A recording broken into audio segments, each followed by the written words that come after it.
করেছেন।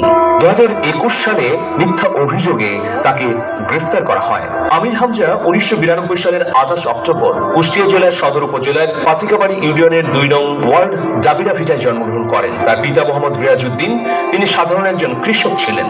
আমির হামজা ছোটবেলায় সর্বপ্রথম কোরআনের হিফজ সম্পন্ন করেন। এরপর তিনি কুষ্টিয়া জেলার একটি কওমি মাদ্রাসায় পড়াশোনা করে ইফতা সম্পন্ন করেন।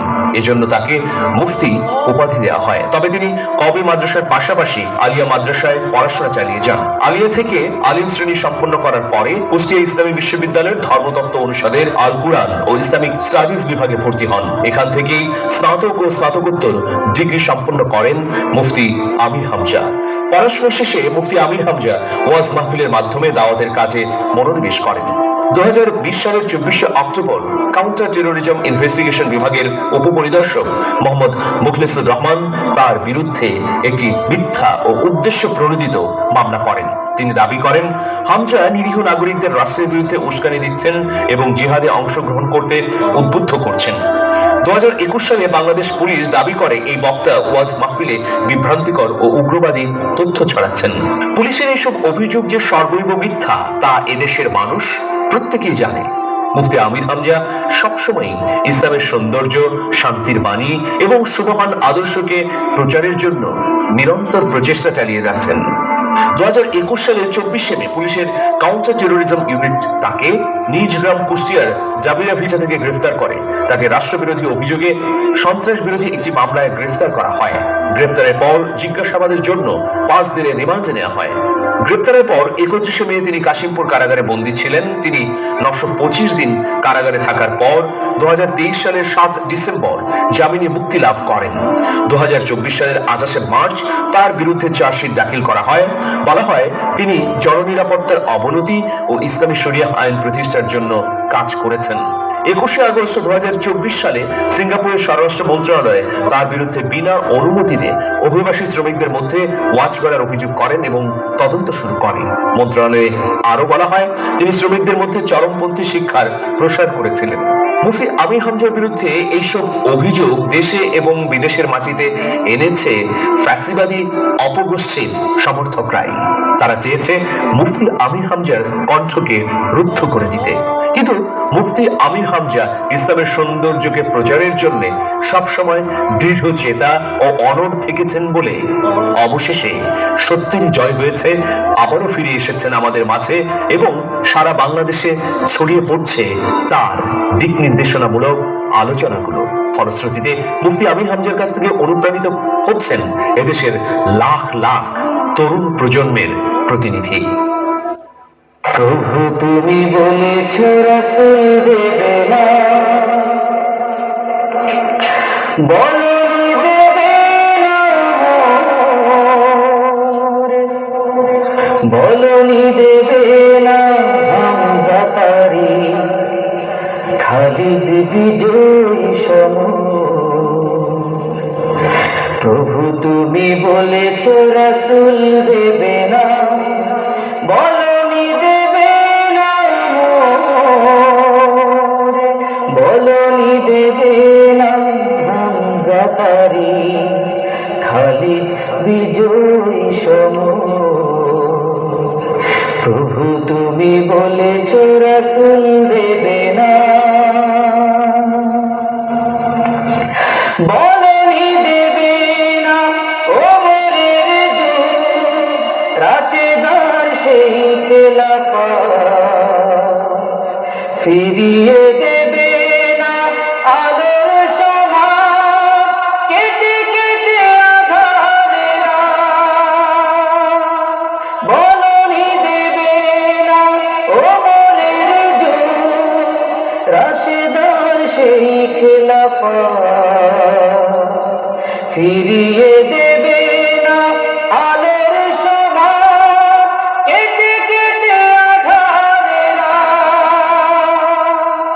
পৃথিবীতে আর তুমি প্রভু দেবে না খুলে সোনালি দোর, বলনি দেবে না হামজা তারি, খালিদ বিজয়ী সমর। প্রভু তুমি বলে বলেছো রাসূল দেবে না। পৃথিবীর দিকে দিকে শুধু হাহাকার, লাঞ্ছিত মানবতা, মাজলুমানেরই আহাজারিতে বয় বাতাসে বিষণ্ণতা। পৃথিবীর দিকে দিকে শুধু হাহাকার, লাঞ্ছিত মানবতা, মাজলুমানেরই আহাজারিতে বয় বাতাসে বিষণ্ণতা। পুনরায় পাঠাও গো মোর আবার, কাটুক আঁধার এই ঘোর।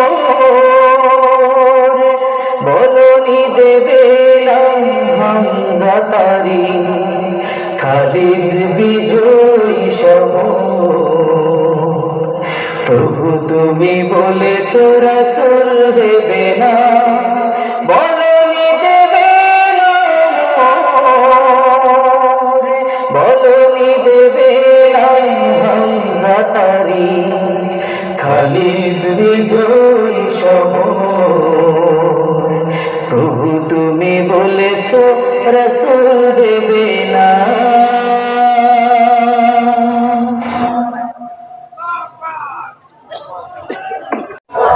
তাম পৃথিবী ঝাঁপে ঝাঁপে আনন্দে আছে, যা গেইন করে, যা অ্যাচিভ করে, যা অর্জন করে।